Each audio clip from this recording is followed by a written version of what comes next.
Comment s'est passé ce confinement durant ces presque 8 semaines? Ça s'est bien passé. On a tous un peu été surpris, je pense, par cette annonce. Ça s'est pas mal passé parce qu'on a la chance d'avoir un petit peu de terrain autour de la maison. Donc, ce qui a permis quand même de sortir. Un petit peu ranger, faire du tri.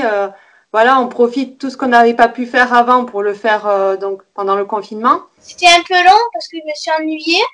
Et pas mes copains et tout, mais on a fait d'autres choses. Qu'est-ce que tu as fait pendant ces 8 semaines de confinement? Le goûter, je faisais des crêpes. On s'était attaqué à la pâte à sel, hein? Ouais, la pâte à sel, c'était Voilà. bien ça. Qu'elle avait eu pour Noël. Et puis, je me suis remise un petit peu au dessin. On a ressorti un peu, en fait, finalement, ce qui était un petit peu dans le garage depuis longtemps et qui servait pas forcément. Ça, c'est vrai.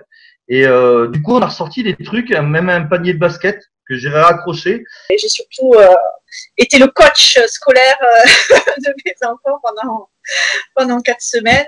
Là, on s'improvise du coup maîtresse. Comment on fait? Je faisais ma formation la journée et puis à 4h30, dès que j'éteignais l'écran, je passais au devoir avec la petite, donc ce qui nous prenait environ 2 heures en moyenne. Donc c'est vrai que c'était des semaines plutôt compliquées.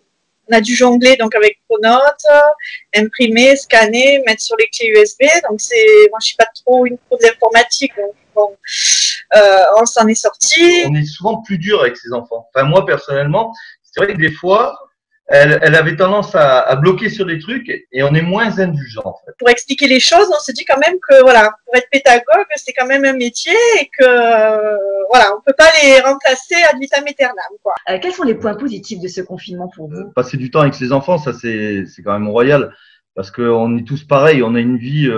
Moi je pars, j'attaque à 8h30 à Arles le matin, je rentre le soir, donc forcément.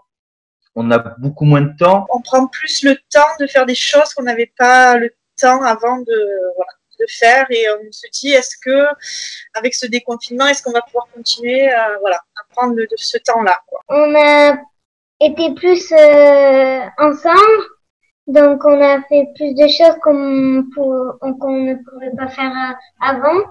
Ça nous a rapprochés dans le sens où comme j'avais l'habitude d'avoir des journées plutôt chargées, donc on se croisait pour ainsi dire parce qu'elle avait ses activités sportives donc en dehors de l'école. Comment vous faites justement pour expliquer, vous avez fait pour expliquer cette situation à vos enfants? Je lui ai montré une vidéo sur YouTube des gens qui éternuent pour qu'elle voie les gouttelettes, ça va super loin pour d'où l'intérêt de porter un masque. On a revu donc le lavage des mains, bien insister, de compter jusqu'à 30 dans sa tête, de bien rincer, de sécher en tamponnant. Toi, qu'est-ce qui t'a manqué le plus durant ces 8 semaines de confinement? Les copines, mes grands-parents, ouais. et aussi un petit peu mes maîtresses. Première chose, inviter mes amis déjà. Elles m'ont déjà beaucoup manqué. Moi, je me dis que c'est fini, comme ça, je vais voir ma famille. Est-ce que cette vie de confiné, ça vous a fait prendre conscience de certaines valeurs, d'un certain mode de vie, de consommation? Est-ce que tout ça, ça vous a fait réfléchir, Cathy? J'ai été impressionnée de voir justement à quel point les gens pouvaient être solidaires. Il y a des gens qui m'ont aidée et je les remercie, mais vraiment quoi. Parce que sans eux, je ne sais pas si j'aurais pu faire mes courses, voilà, c'est manger, quoi, voilà. Et je suis contente de ça, quoi. Je suis contente qu'il existe encore des gens qui aident leurs prochains, quoi, voilà.